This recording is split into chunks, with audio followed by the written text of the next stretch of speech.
We're proud to support the craft of journalism. UBS brings you the latest news from around the world with The Globalist on Monocle Radio. Be part of an international network that brings together leading insights, research, and technology across 24 time zones and 12 key financial hubs, with you at the center of it all. UBS. Advice is our craft.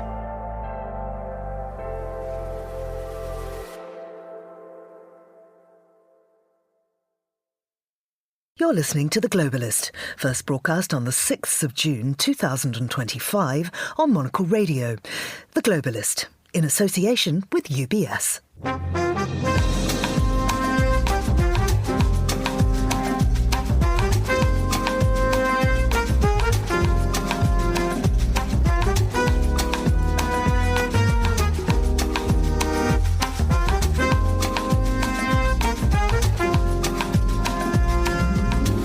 Hello, this is The Globalist, broadcasting to you live from Midori House in London. I'm Georgina Godwin.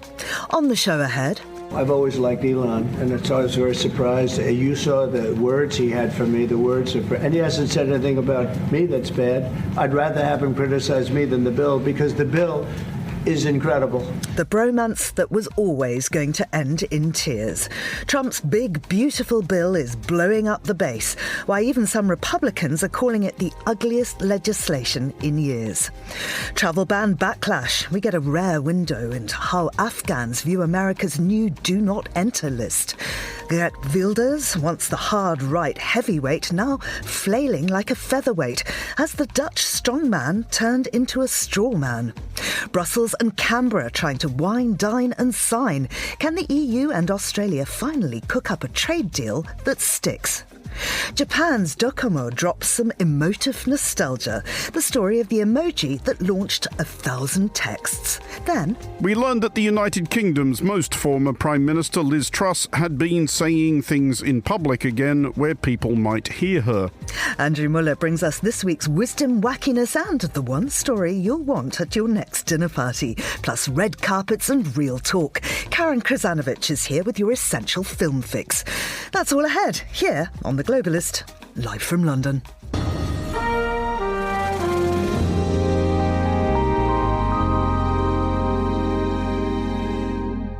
First, a quick look at what else is happening in the news. Israel tells Beirut suburbs evacuate now. Trump targets international judges with fresh sanctions. And North Korea tries again. And this time, the warship floats. Do stay tuned to Monocle Radio throughout the day for more on those stories.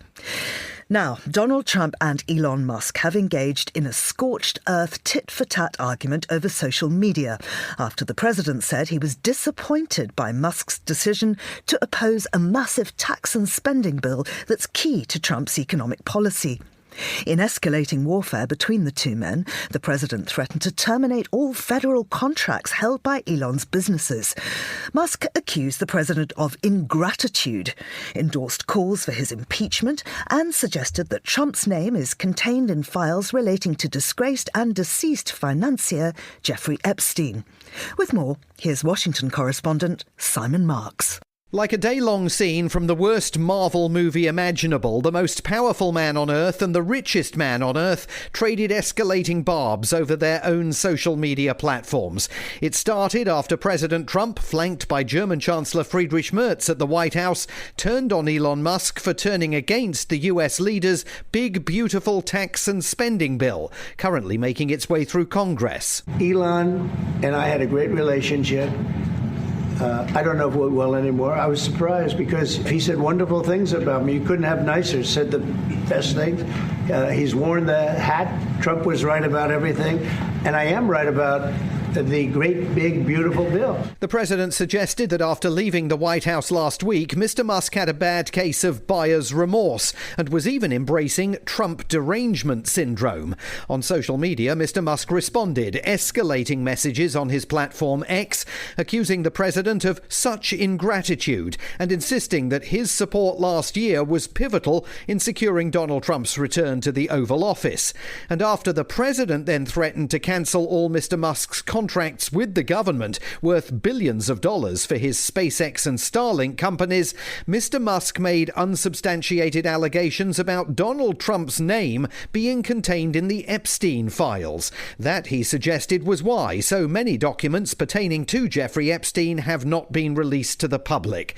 There was no response to that incendiary claim from the White House, but on Capitol Hill, I'm going to call Elon right now. Mike Johnson, the Speaker of the House of Representatives, still hopeful that the day's blazing row had not derailed President Trump's tax and spending bill. There's very fruitful conversations going on. I'm just as optimistic as I've been from the beginning. But Mr. Musk is threatening not just a clean break with President Trump, he even posited the possibility of funding a new centrist political party in America.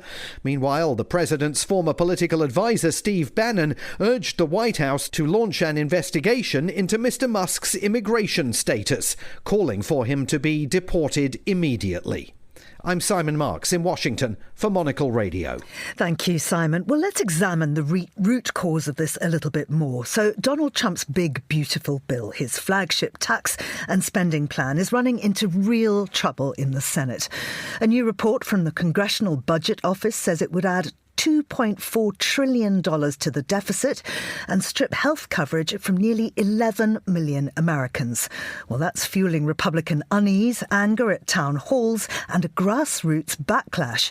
And as all this unfolds, Germany's CDU leader Friedrich Merz is in Washington projecting calm amid the chaos. Well, let's dig into the politics behind the numbers. I'm joined now by H.J. Mai, a journalist based in Washington, very early in the morning there for you, H.J., and it's been quite some wild night. Let's start with the bill itself. What's in it, and why has it become such a flashpoint? Well, good morning, first of all. Yeah, the big, beautiful bill, as Trump likes to refer to it, has really, it's, as you mentioned, it's a spending and tax bill, and it really, secures Trump's agenda by how the money is allocated and how the money is spent. So what's in there is an extension of the Trump tax cuts that were instituted during his first term in office.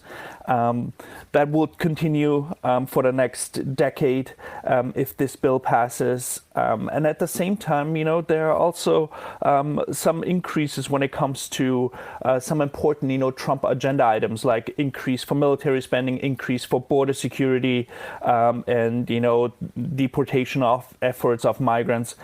So all those things in the bill. And as you mentioned, the latest report that it would add over $2.4 trillion to the national debt, that causes some uneasiness on Capitol Hill. Absolutely. And we are seeing outrage at town halls across the US. I mean, is this shaping up to be a real liability heading into the midterms? It absolutely could be. I mean, we're more than a year out from the midterms, but absolutely, if this bill passes, if, millions of Americans will lose access to Medicaid, the government-funded, healthcare plan, yes, absolutely, this could hurt Republicans next year. This could hurt Trump. So it's one of those bills where potentially it might be better for Republicans, to rework it to some degree, keep the things that Trump wants to get his agenda through, but at the same time, make sure they don't cut Medicaid, make sure that they can find some other cuts to the federal spending to make sure that the deficit increase that this bill would add over the next decade would be a little bit less, or potentially even balanced over the next decade. And as you might heard during his Oval Office visit with the German Chancellor yesterday, Trump mentioned that the CBO report mentioned in there that the current, his current tariff policy could actually bring in close to $3 trillion over the next decade. So, now the claim from the White House is, well, it's actually paid for. So there's a lot of back and forth going on. And at the moment, the status of the bill in the Senate, with several Republicans constantly voicing their opposition to it, it's unknown if this bill passes in its current form. So, but why did those same lawmakers initially accept the bill? Did they just not read it properly? I mean, many of them have now said that they didn't realise what was in it. But knowing the contents of the bills on which they're voting is their actual job. Is the grassroots reaction, is it that which is triggering showing buyer's remorse? I mean, there's definitely something to it. I mean, you mentioned, very famous Marjorie Taylor Greene, the congresswoman from Georgia. Yeah, she voted for the bill in the House where the bill passed by one vote. And then she came back and stood on the House floor and criticized a specific part of the legislation which deals with AI regulation, and basically said that she was not aware that that part is in there. She didn't read it, and she regrets that at least that part is in there. I mean, she then backtracked a little bit and said she doesn't regret voting for the bill. But yeah, all of this plays into it. You mentioned the town halls where Republican senators and members of Congress are just being questioned about government spending, the deficit increase, and mainly Medicaid. Medicaid is this one issue, this real sticking point here, where a lot of Americans who rely on this program fear that they would lose coverage. A big issue there is that this bill includes new work requirements, to be able to be part of the Medicaid program. And yet Medicaid is mostly for elderly people.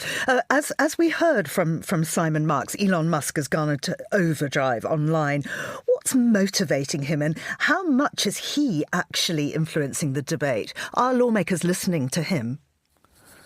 I'm not sure that lawmakers are closely, paying attention to what Elon has to say on a daily basis when it comes to his political opinion.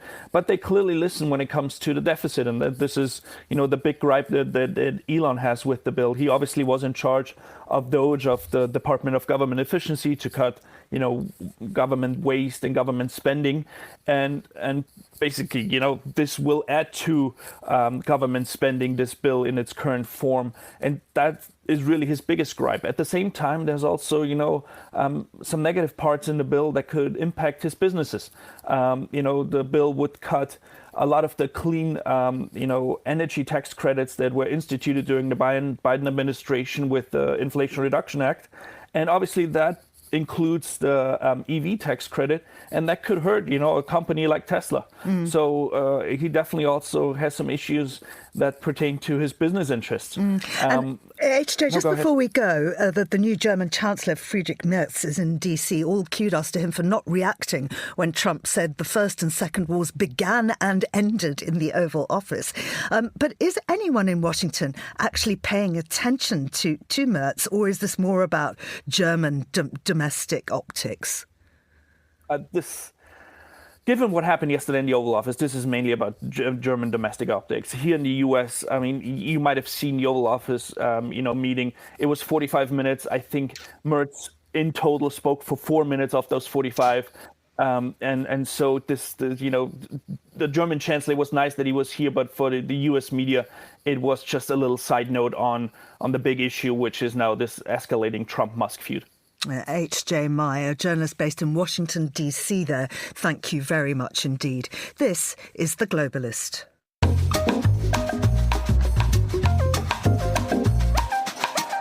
It's 10:42 in Kabul, 7:12 here in London.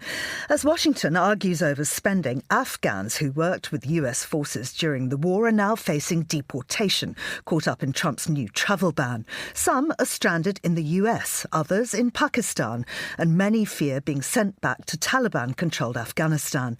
Among them, former military pilots now driving Ubers in Arizona, and interpreters still waiting for visas that may never come.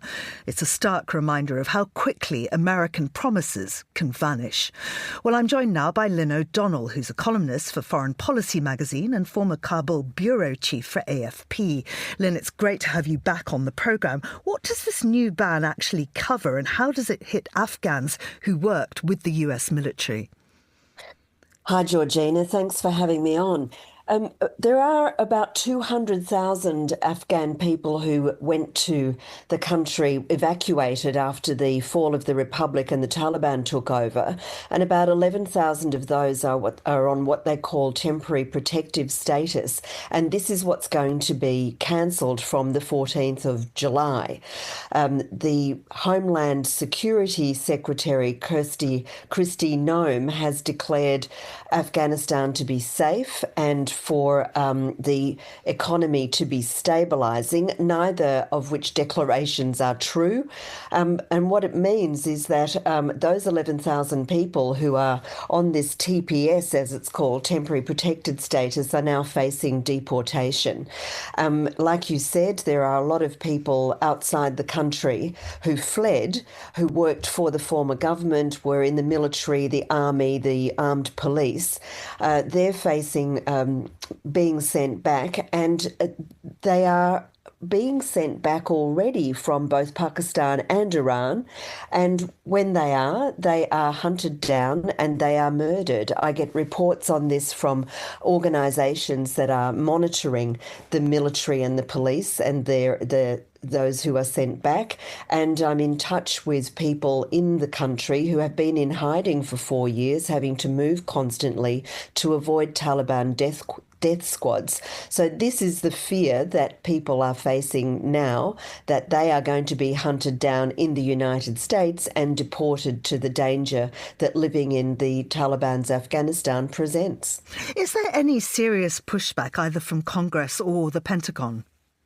There has been some movement. There are a lot of veterans groups that support Afghan former military people who've been very vocal about this. And there's also been some movement by a group of more than 100 Democratic lawmakers in the states who've written to the administration to ask them to reconsider this move. But as we've seen over, the few months, the 6 or 7 months that the Trump administration has been in power, there is no turning back. I know Trump is called Taco because he always is said to, laughingly said, to change his mind on things. But I think on immigration, the Trump administration has a lot of support. And I found that when I was in Arizona, you mentioned the former combat helicopter pilots now in Arizona who I went to visit a month or so ago. People in Arizona are supportive of the people amongst them, especially the military people who've come from Afghanistan. But the level of support for what Trump has done on the border, for instance, with Mexico, keeping South Americans out and pushing them back out, has a lot of support. I think that the administration probably believes that its mandate is a big green light for whatever it wants to do on the immigration side of things. And what do Afghans that you've spoken to want Americans to understand? Well, I think Afghans need Americans, the American administration, to understand that Afghanistan is dangerous under Taliban control. The Taliban is essentially a terrorist organisation. It's still got terrorism sanctioned status in the United States. Many of its leaders are also sanctioned as terrorists by the United Nations Security Council. It's a great supporter of terrorist organisations worldwide. Al-Qaeda has been basically re-energized under Taliban, the Taliban's protective umbrella. It has links with Hamas, with the Iranian regime, which gives a lot of money to the supreme leader and his cohort in Kandahar. It's pretty much a terrorist state, and I think that has been lost in a lot of the argument that Afghans in exile especially have concentrated on, which is, isn't it awful for the women? Well, yes, it is awful for the women, and that situation is getting worse. But the reverberations globally on the security level are what doesn't seem to be focusing the attention of the US administration. They're talking about terrorism when it comes to banning people coming from these dozen countries to the United States, but they're not focusing on the Taliban as probably one of the major centrifugal forces of global security threats. So one understands then why, when these people are designated as terrorists, the US wouldn't necessarily want them in the country. But obviously, as you say, there are a lot of people that have helped the US. Aren't there going to be exemptions carved out of this bill to help those people? Well, I'm not so sure about that just yet. I think time will tell. But there's been a group of Christian Afghans who live in Texas, I think it is, who've been facing a deportation threat for months. They were told months ago they'd be sent back. Now, to be a Christian in Afghanistan has never been a good thing, but especially under the Taliban, they will be apostate, and Christian groups who are supporting them have already made it clear in US media reports that this is a death sentence. Christians being deported to Afghanistan are more likely to be killed than not. And the same goes with former military people, the interpreters, anybody who worked with the former government. This is just the way the Taliban operates. Whether the US administration wants to make exceptions or not remains to be seen. Lynn O'Donnell, thank you very much indeed. Lynn is a columnist and former Kabul bureau chief for AFP. Now, still to come on the programme. The morning after the Dutch coalition collapsed on Tuesday, Amsterdam-Oost, the capital's diverse eastern area, was already back in motion. A political firestorm in the Netherlands leaves populist Geert Wilders on the sidelines again as Amsterdam's diverse streets shrug and pedal on. This is The Globalist. IQ, EQ, and AI. 3 components key to the craft of innovation at UBS. Because to stay ahead in a rapidly evolving age, you need a partner with decades of experience, endless passion for the work, and a finger on the pulse of leading technologies, bridging human expertise with artificial intelligence, all to elevate you. UBS. Banking is our craft.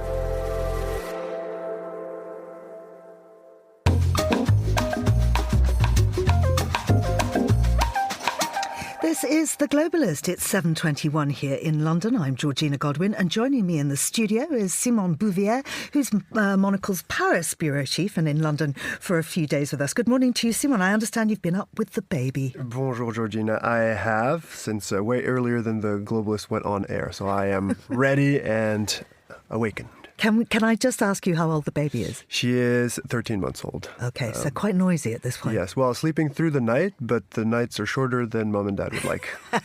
I'm quite sure. Now, listen, we've just heard that coming up in the programme, we're going to be looking at Geert Wilders and the fact that the Dutch government has collapsed. But that is not stopping the Netherlands from hosting this big NATO summit at the end of the month.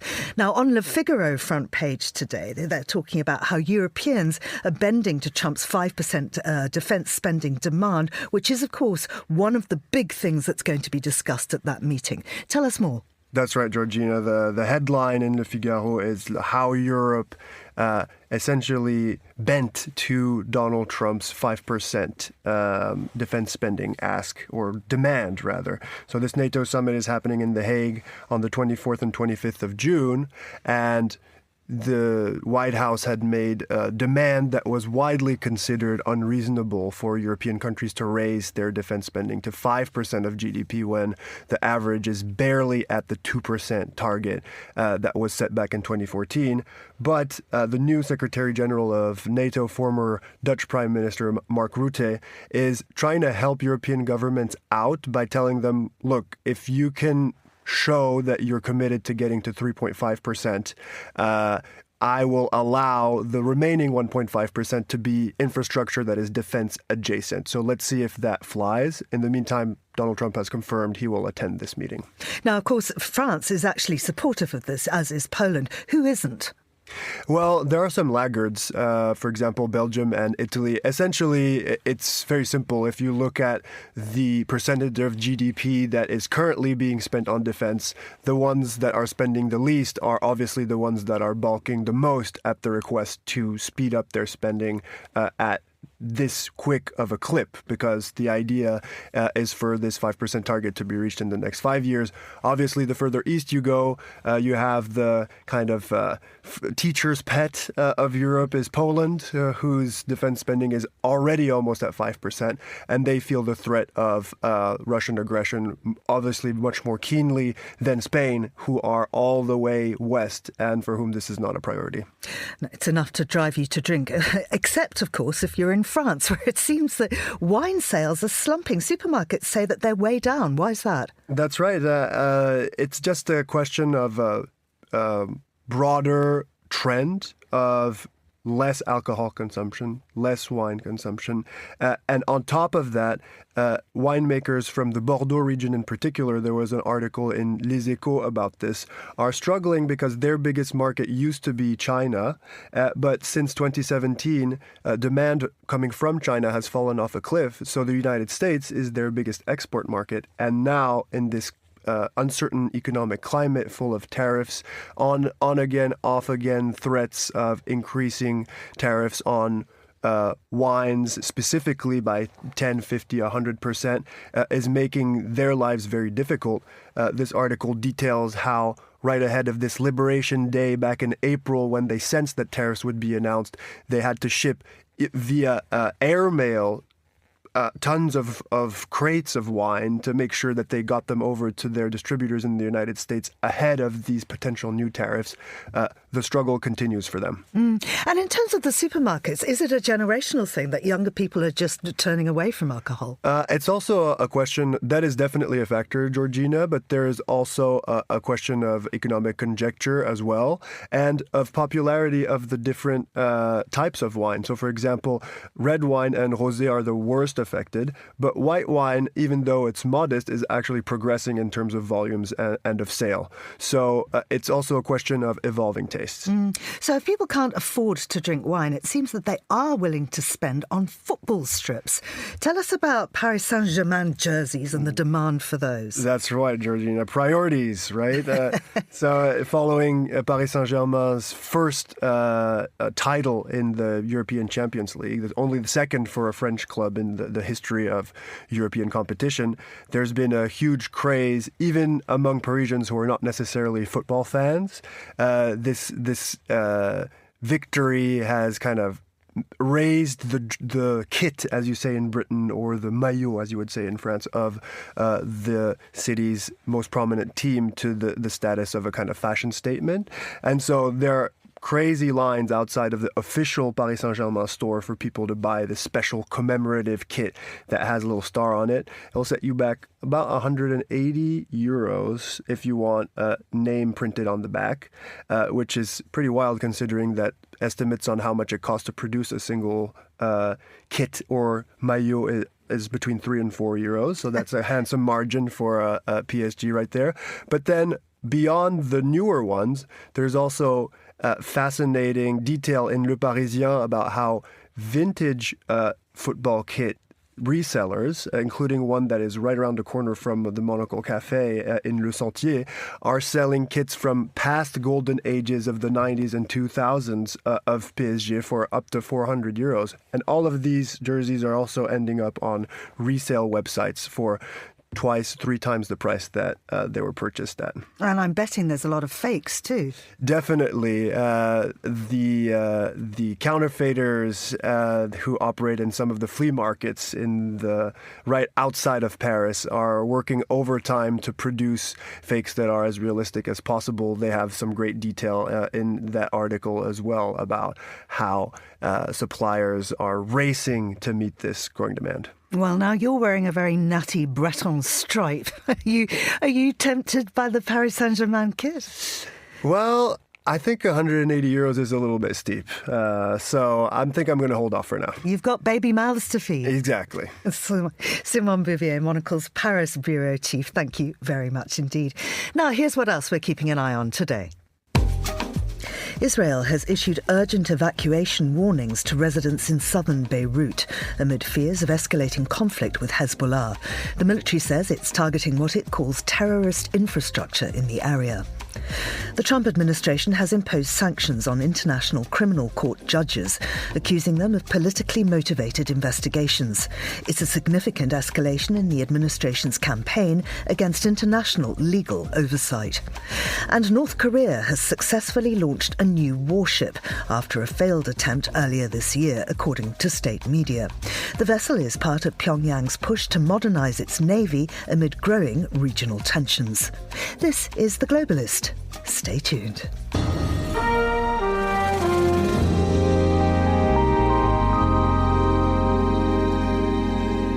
It's 16:28 in Canberra, 8:28 in Brussels, as Donald Trump slaps tariffs on steel and aluminium and dares countries to sweeten their offers. Australia and the EU are scrambling to revive long-stalled trade talks. Agriculture is still the sticking point, but so is the bigger question of who gets to set the rules in a more fractured global economy.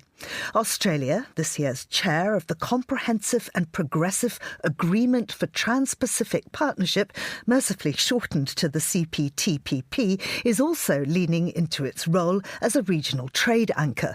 The name doesn't exactly trip off the tongue, but the bloc is becoming central again as countries look beyond Washington. Well, joining us now is Karen Middleton, political correspondent in Canberra and the author of Albanese, Telling It Straight. And from Brussels, we're joined by Rebecca Christie, Senior Fellow at Bruegel and host of the Sound of Economics podcast. Good morning to you both. Karen, what exactly is Australia asking for in the EU trade talks? And where is it still facing resistance? Well, you're right in saying that it's facing difficulty on agriculture. I mean, what it's asking for is really to see if they can find more common ground and get to a resolution on a potential trade deal that's been in the offing for something like 6 years. There's no mistaking the impetus for this now. The government is making no bones about saying that the disruption to global trade that we have seen since the arrival of the Trump administration and its tariffs is really motivating Australia to try and seal more of these bilateral trade deals. And it really, it's underscoring an argument that the existing multilateral trading system and bilateral trading system is valuable and should be adhered to instead of this sort of chaotic imposition of tariffs as we've seen. Rebecca, is there any clever workaround emerging on the agriculture front, or is this still an all or nothing situation for Europe? Well, there's always a way to find a deal that doesn't involve either a clever trick or all or nothing situations. That's why we have trade talks. The European Union leaders need to decide how much cementing these relationships means to them. The agricultural access, particularly on beef, is a real sticking point for both sides. The EU now is trying to build a broader alliance away from the US. They're looking at doing more bilateral trade deals and also some sort of way to work with the CPTPP, the Trans-Pacific Partnership Broader Agreement. The EU won't join that, so it does also need to have its own deals with members of that group. Karen, we know that the Australian Trade Minister, Don Farrell, met EU and US trade officials this week. Has he had any direct contact with Trump? No, he has not. The Prime Minister, Anthony Albanese, also hasn't met Donald Trump yet, although he's had, I think it's 3 telephone conversations with him. But Albanese has been invited to go to the G7 meeting in Canada later this month. And there's great anticipation that he may meet with Donald Trump either on the sidelines there or separately in the United States on that trip. What Don Farrell, the Trade Minister, has been doing, obviously, in his talks with his US counterpart is pressing Australia's case on the tariffs, particularly concerned about the steel tariffs that are being imposed. Australia, in that first round announcement, was at the lowest rung tariff of 10%, but it's concerned about the impact of these latterly imposed tariffs. And back on the Europe question, you know, the issue of agriculture also extends to concerns about Europe's tariffs, about farm subsidies, and about the use of these the names of products. You know, in Australia, we use European products. We have our own version of them as well. We call them Feta if they're cheese, or Parmesan, or Prosecco if they're sparkling wine, or champagne. We're not allowed to use the word champagne anymore, but there's an argument over these names that is ongoing as well. So there are some sticking points, but there is heavy motivation to try and find a resolution. And Rebecca, I wonder how united the various European countries are and what the mood music over this is coming out of Brussels. Well, the EU, the Brussels apparatus, which of course takes charge of the trade things, is very interested now in taking these trade relationships further. Among the member states, it's much more divided. While you have many countries that are very much looking to boost Europe's strategic autonomy, you have a few that are very cautious about doing anything at the group level. And some places like Poland, where you've just had an election where the anti-European factions edged out the more integrationist ones. And it's always difficult to come up with a unanimous decision when you have countries that have a real stake in going their own way. And Karen, finally, how is Australia using its CPTPP chairmanship to pull Pacific economies closer? And what would a successful deal actually mean for the Indo-Pacific region's trade future? Well, it's a good question. I think everybody is looking at the trade landscape in the light of all these US tariffs and thinking that they need to pull together more. So Australia is certainly seeking to use the leverage of the group to try and get both a better deal for member states, but also an adherence to the system, the rules-based trading system. And that is also a concern, that the minute that breaks up formally and ultimately, all of those countries are going to suffer. So Australia is seeking to lead the way in that case. On Europe, the trade relationship we have with Europe favours Europe greatly at the moment. So Australia is certainly trying to increase its percentage share of that relationship and get a better economic deal.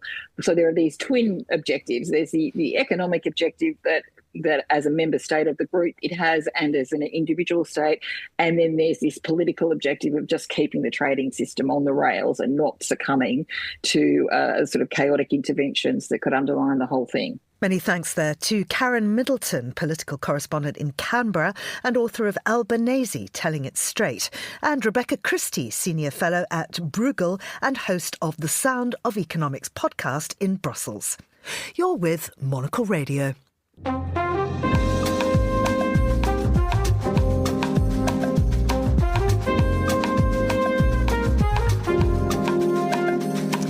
And now, as flagged earlier, here's the Amsterdam-based journalist Stefan de Vries with a look at the recent collapse of the Dutch government and the man behind it. The morning after the Dutch coalition collapsed on Tuesday, Amsterdam-Oost, the capital's diverse eastern area, was already back in motion. In a district home to more than 100 nationalities and where Geert Wilders' Party for Freedom, the PVV, won just 7% of the vote in 2023, life along the Javastraat carried on with quiet certainty. This is precisely the kind of neighborhood that unsettles Wilders: multicultural, mixed income and on the up. Yet Wilders' base is loyal and largely indifferent to the day-to-day maneuverings in The Hague. He returns to the role that suits him best: outsider-in-chief, railing from the opposition benches. His voters may see little concrete benefit, but their appetite for a strongman image remains well fed. The government collapsed after Wilders withdrew his PVV from the coalition, demanding support for a draconian asylum plan that included border troops and a halt to new refugee accommodations. When his partners refused, he walked. Prime Minister Dick Schoof, an apolitical technocrat appointed last July to steady the coalition, resigned shortly after. His four-party alliance had always been fragile. Once a working-class shopping street, the Javastraat now bills itself as a Mediterranean shopping boulevard. Between Turkish bakeries and North African grocers, minimalist cafes served iced lattes to a clientele that blends local families with newcomers in good trainers. Bikes with Longchamp totes glide past older men in jalabas, nursing strong coffee beneath sun-worn awnings. Inside one cafe, a barista summed up the mood with typical Dutch bluntness. Wilders is a toddler, now we all have to clean up his mess. Relief mingled with disbelief defined the day. Relief that the coalition had finally crumbled. Disbelief that it had lasted this long. Most expected it to fall before Christmas. Internationally, the optics are awkward. The Netherlands will host the NATO summit in The Hague in 3 weeks under a caretaker government. The Hague-born Mark Rutte, whose resignation led to the formation of this coalition, now serves as NATO's Secretary-General. As one Dutch commentator noted, the country risks looking less like a partner in the Atlantic Alliance and more like a butler to a once noble family fallen into decline. On 29 October, the Netherlands will vote for the 9th time this century. That's once every 32 months on average. Only Bulgaria holds national elections more frequently. The famously pragmatic Dutch sigh, climb on their bikes and carry on. Polls suggest Wilders' PVV would again lead in fresh elections, but his credibility as a coalition partner has eroded. The likely outcome, another centrist multi-party government, a familiar Dutch solution, and one that quietly ends this particular populist experiment in Europe. Back in the Javastraat, the world keeps spinning. The barista steams yet another oat milk flat white. A father steers his toddler past the halal butcher and a new wine bar. Like the country itself, the street absorbs the chaos, adapts and pushes forward, quietly sweeping up the pieces left behind by would-be strongman gone brittle.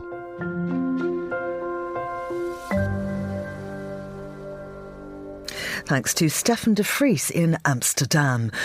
For more from Monocle's editors and correspondents around the world, do sign up for our free daily newsletter, The Monocle Minute, at monocle.com/minute.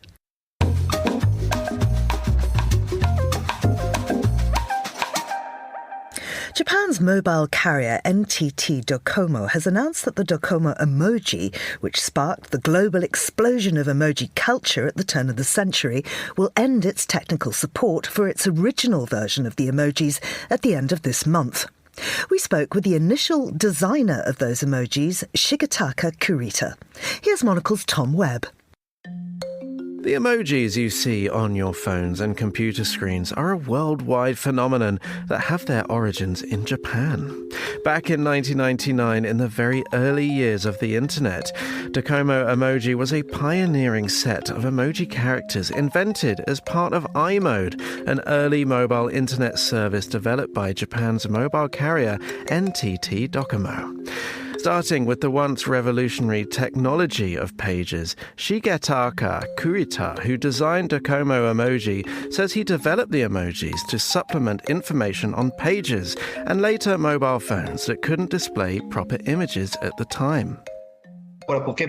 This came from pager culture. We offered pager service with just one heart symbol that was used very frequently. Since pagers had short text limits of around 10 characters, it was difficult to express emotions. But I witnessed how that heart emoji softened communication. Kurita later developed emojis for iMode's mobile exchange as well, pioneering what he considered a more engaging form of communication. His original 176 simple 12x12 pixel emoji were acquired by the Museum of Modern Art in New York, which called them powerful manifestations of capacity of design to alter human behavior. But Kurita said the design process wasn't without challenges. For example, when it came to highlighting locations. Mobile phones didn't have GPS functions then. We planned a location service using base station signals. It was difficult to turn the new concept of location information into an emoji. We decided on a golf hole pin flag, thinking people would recognize it as a location marker. 26 years after Docomo emoji was born, emoji have become indispensable to digital communication worldwide. But Kurita said he never expected it to take root globally beyond the visual-first culture that has long been part of Japanese society. I thought people abroad using the alphabet wouldn't naturally mix pictorial elements with text. Like kanji, emoji convey meaning in a single character. Given Japan's visual communication culture, like manga, I recognized they would be compatible with Japanese people, but didn't realize they would work with alphabet users overseas. After the service ends in June, Docomo emoji will become just part of history. But the DNA of Docomo emoji will live on in our internet visual languages that will continue to develop in the future. Kurita knows that his legacy will live on. It's just a display of Docomo emoji ending. Emoji aren't disappearing. Various platforms now use emoji from different devices freely. So the original emoji have fulfilled their role. Shigetaka Kurita, designer at NTT Docomo, speaking to Monocle's Tom Webb. This is The Globalist on Monocle Radio. Each of us has a craft, a calling that inspires us, whether it's how a coffee is brewed, a chair is built, or how money is looked after. There's a love for the work, a care that compels you forward. For us at UBS, it's about designing a unique outcome for you. Because whatever your craft may be, ours is built around helping you succeed. UBS. Banking is our craft.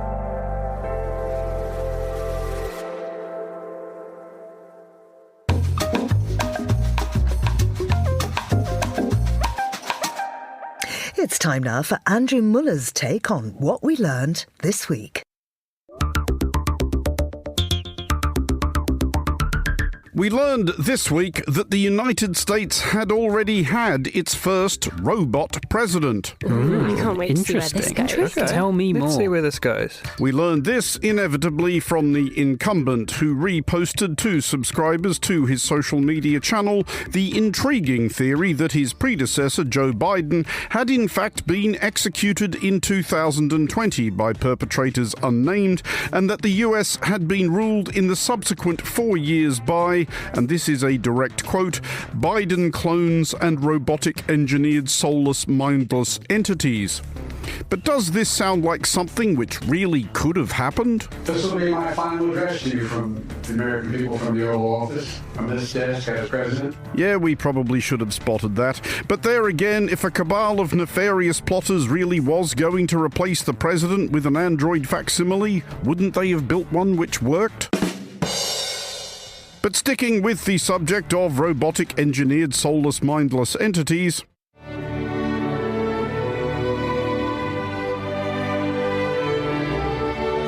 we learned that the United Kingdom's most former Prime Minister Liz Truss had been saying things in public again where people might hear her. Oh no. Oh yes.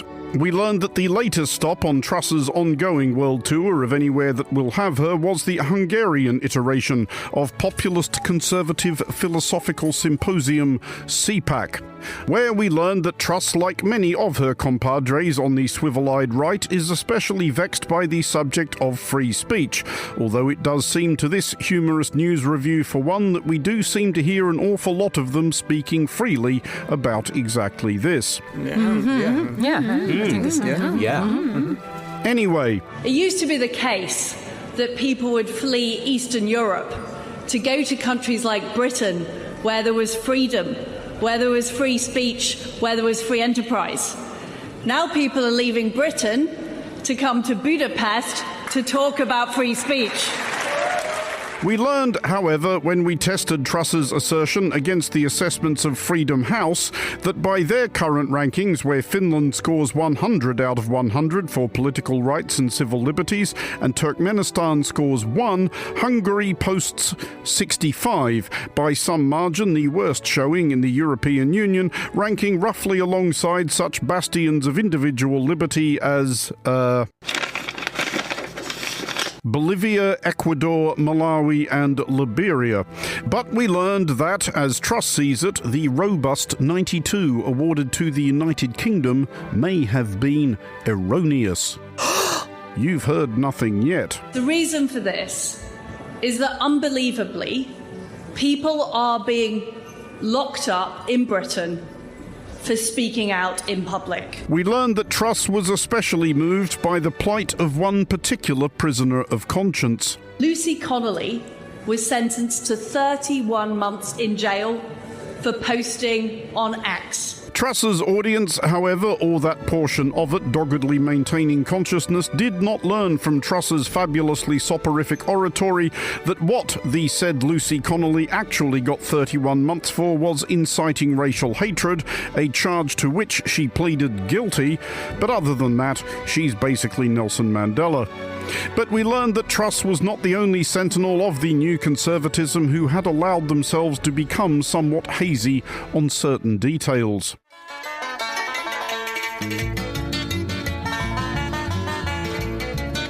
As we learned more about the nativist philosophies animating US Vice President and guy who seems somehow like he never quite got over getting fired as bass player by his college band who went on to open for Hootie and the Blowfish that one time, J.D. Vance. First of all, I've heard a lot of the criticisms, the fear that we're going to have a brain drain. If you go back to the 50s and 60s, the American space program, the program that was the first to put a human being on the surface of the moon, was built by American citizens. Would anybody like to raise their hand at this point?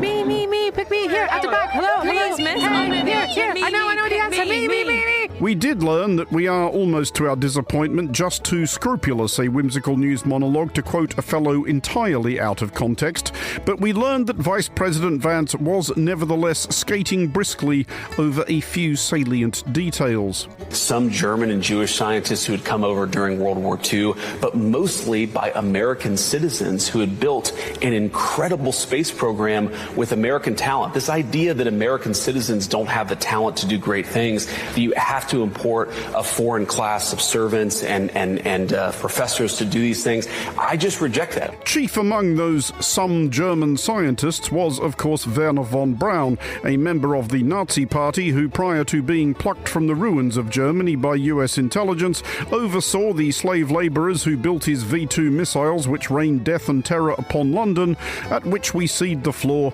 to Tom Lehrer. Once the rockets are up, who cares where they come down? That's not my department, says Werner von Braun. But we learned that the Vice President was not the only member of the US administration tidying up the historical record.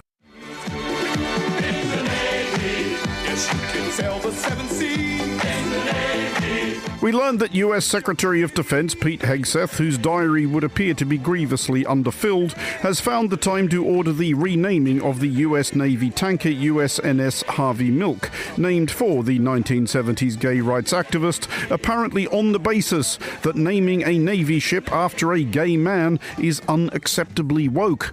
We learned indeed that other ships of the same class will also be renamed, lumbered as they presently are with the names of such perfidious and non-inspirational figures as Thurgood Marshall, Harriet Tubman, Ruth Bader Ginsburg, Cesar Chavez, Lucy Stone, Medgar Evers, and Dolores Huerta. Very hard to imagine what could possibly vex this administration about that list of people. Really extremely difficult. We learned, for what little it may be worth when we looked it up and everything, that Harvey Milk, before going into politics, was actually in the US Navy, serving during the Korean War as a diving officer on the USS Kittiwake, a submarine rescue ship. Fun fact, the current US Secretary of the Navy, John Phelan, is a prolific donor to US President Donald Trump.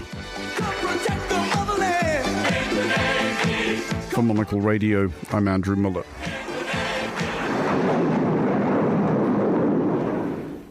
Thank you, Andrew. You're listening to The Globalist on Monocle Radio.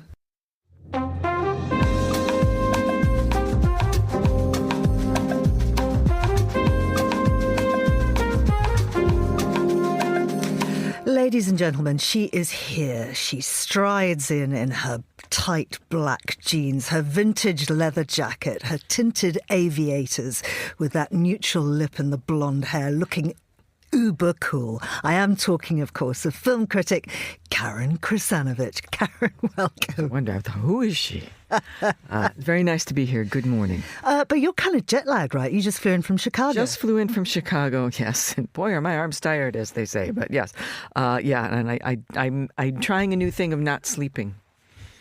Which is why you volunteered the Globalist this morning, right? How's that going for you? Yeah, right. Yeah. What were you doing then? I was seeing a lot of movies. Seeing family, because I think that needs to be done. They're not going to be there forever.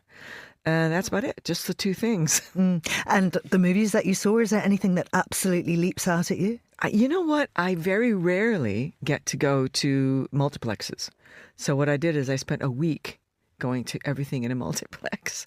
And I just wanted to catch up with what it was like to be with normal, quote unquote, the people that aren't professionals, that they're just paying to see the films, and seeing how this cinema that just recently reopened was operating. And it interesting, the interplay between people after the film. People would come up and talk, and it was pretty cool. So it was a nice experience. Because I suppose you're always in screening theatres. Yeah, always. And a screening theatre, you don't get. In fact, you don't really want to watch a comedy in a screening theater because all the critics are too cool to laugh. So you just don't know. But I mean, with real people, you do get, sometimes you'll get people talking to the screen, and it's a nice experience. So that's another part of the ecosystem that is the film industry. It's also quite a good way to engage with a family where you can spend time with them but not actually have to engage. You just go to the movies. Hey, it's my job. It's great. It's just we don't have to talk about religion or politics. So yeah, it's nice. So the Tribeca Film Festival is coming up. Yes. What should we be looking out for? Well, it's already started actually. There's a lot to talk about. I kind of don't really know where to start, which is unusual for me. But Tribeca is uniquely New York. I did say that. And it's got a big musical focus this year. But it's not just a film festival. It focuses on film and television, immersive storytelling, music, audio storytelling, movie revivals. And it's like 120 features across narrative and documentary forms, which is pretty incredible. And let's not forget that this was started after 9/11. So it's really by just Robert De Niro. Yes, exactly. Yeah. Who was given a Palme d'Or, honorary Palme d'Or this year. And it's a way to really, it's a way to liven up sort of New York with a festival. And a festival's another great thing. I mean, something that comes out of a festival, people go, it's really great to see it because a lot of times if it doesn't get distribution, you will never see it again. So it's a great opportunity there. But some films come to Tribeca having already been screened. For example, there's a Berlin film that had been, Darren Aronofsky film's already been at Berlin.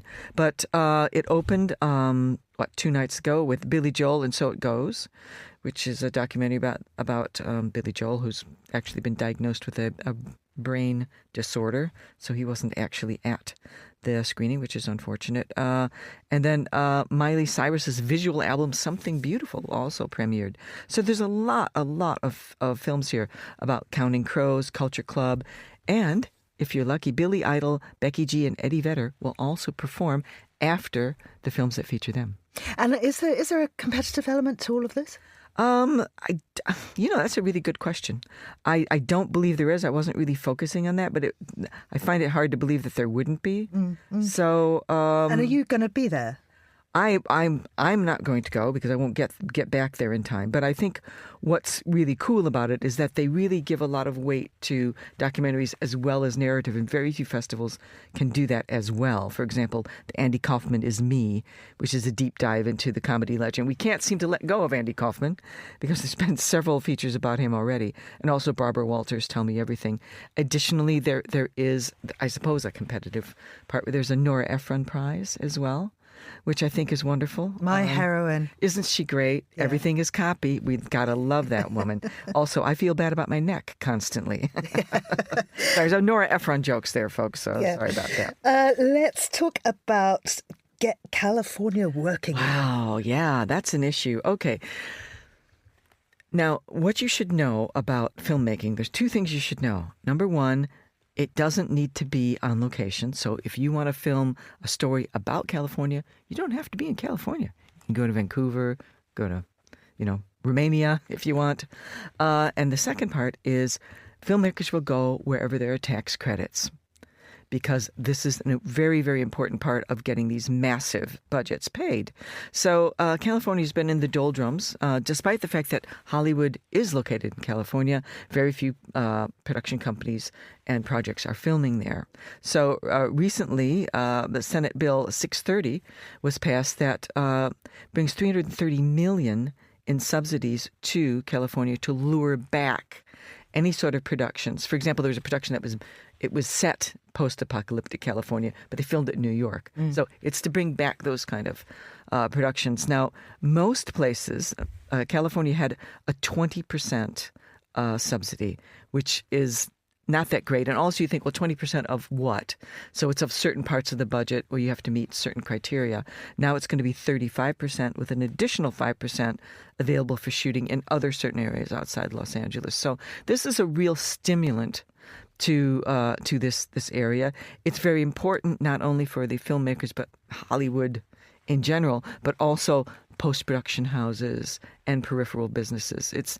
When you think about it, I think the old figure here, for example, was every pound brought in $1 million. So there you go. So California filmmaking, we hope, is back. I hope so. Karen Krasanovic, thank you very much indeed. I hope you stay awake for the rest of the day. That's all we have time for on today's programme. Thanks to our producers, Laura Kramer, Tom Webb and Chris Chermak, our researcher, Francesca Gilks, and our studio manager, Elliot Greenfield, with editing assistance from Mariella Bevan and Ryuma Takahashi. After the headlines, there's more music on the way and the briefing is live at midday. I'm Georgina Godwin. Thanks for listening.